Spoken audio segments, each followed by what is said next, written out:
दुख परितापर विषय ए पर्यंत ओडिशा विधानसभा रे भत्ता संपर्कित आलोचना दुई थर सर आज 3000 टंका भत्ता पाइबापी वृद्ध वृद्धा भिन्नक्षम भाई भौणी विधवा भौणी असहाय महिला दुस्थ कलाकार समस्ते अपेक्षा करथिला बेले विधानसभा रे किछि नै। मु अनुमान करुछि मान्यवर विधायक माने निजर पेंशन पाई लड़ाई करुछन्ति स्वागत योग्य, किंतु एटी अनुमान करा जाउछि ओडिशा रे राज्य सरकार पाखरे अर्थर अभाव नाही। जदि अभाव नाही सेई विधायक माने तांको अंचल रे थिबा 1000 टंका पाउथुबा जने गरीब लोक हिताधिकारी मानक दुख को उपस्थापन करने उचित अच्छी कि नहीं। नुआपड़ा निर्वाचन बेले उपनिर्वाचन बेले सरकार स्पष्टीकरण देले एथिपा आम सचेतन अच्छु। उपमुख्यमंत्री प्रमुख मध्य प्रेस मीट करागला भत्ता उपरे देले विरोध दल गोटे मुख्य मुद्दा करथिला मध्य भत्ता 3000 सरकार दे पड़ुने।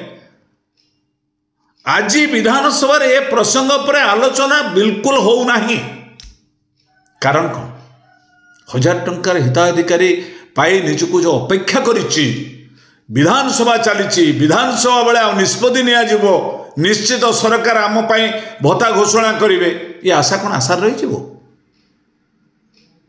मु ए संपर्क में दाबी बारंबार करिछि। मान्यवर महामहिम राज्यपाल को चिट्ठी देले भी राज्यपाल भी तार उत्तर भी किसी ना। राज्यपाल कौन भावने मुझे जापर ना। राज्यपाल जदि पॉलिटिकली काम करुवे मोर किसी कहबार ना। आम अपेक्षा करूँ शीतकालीन अधिवेशन में सरकार गुरुतर भाव में आप आलोचना करेंगे। से मैंने कही सरकार का प्रतिनिधि कही जेहेतु इलेक्शन कोड ऑफ कंडक्ट अच्छी आम प्रकाश करूँ ना पूरा एकदम यही नुआपड़ा घोषणा कर दियो। नुआपड़ा जो अन्य प्रकल्प निर्वाचन पूर्व मिछ गुड़ा घोषणा करते से कम है।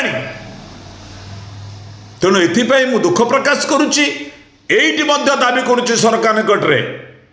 आपण माने जानिचंती सारा ओडिशा रे विभिन्न जिला रे हजार हजार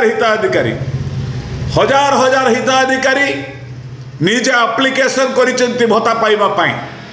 एपर्यंत से माने अछंती आपण वेबसाइट रे उपलब्ध थिला। आमे जानुथुलु केता एप्लिकेंट थिले 7 लाख एप्लिकेंट थिले ओडिसा रे भत्ता पाई से माने एप्लिकेंट करथिले। ओल्ड एज पेंशन हो विधवा पेंशन हो से माने मध्य थिले। अविवाहिता झीटी में हो जो एप्लिकेंट जानी एबे जानि परनु आमे सरकार तो क्लोज कर देले। वेबसाइट रे डाटा उपलब्ध नाही तो केमिति आमे जानिबु।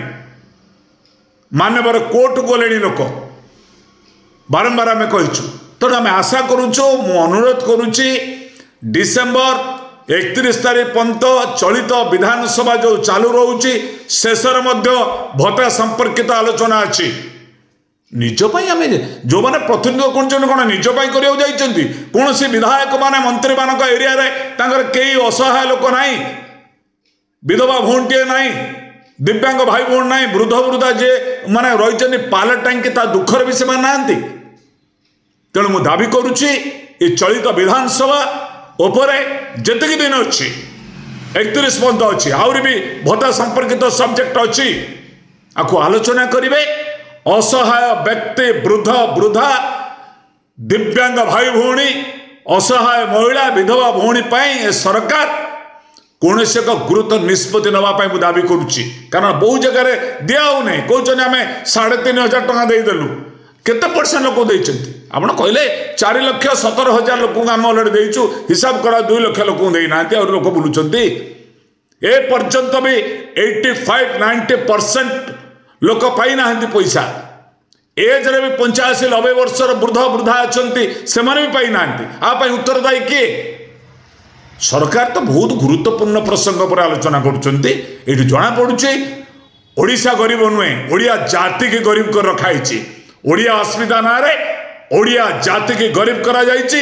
भरपूर थिबा खनिज पदार्थ रे आम ओडिशा भत्ता दवाई एमानकर अर्थ सक्षम थिले भी एमाने देउनांती ओडिया जाति की गरीब करी निर्वाचन बेले मद मांस बांटी 2 नंबरी काम करी इलेक्शन जितवा हूँ प्रयास गरीब लोकर दुख बुझा परिवर्ते छलना कर सरकार तेणु तुरंत आमे दाबी करुचु यही चलित विधानसभा भत्ता संपर्कित आलोचना करेंगे 3000 टंका समस्त भत्ता प्रदान करने मु राज्य सरकार निकट में दाबी करुच्ची।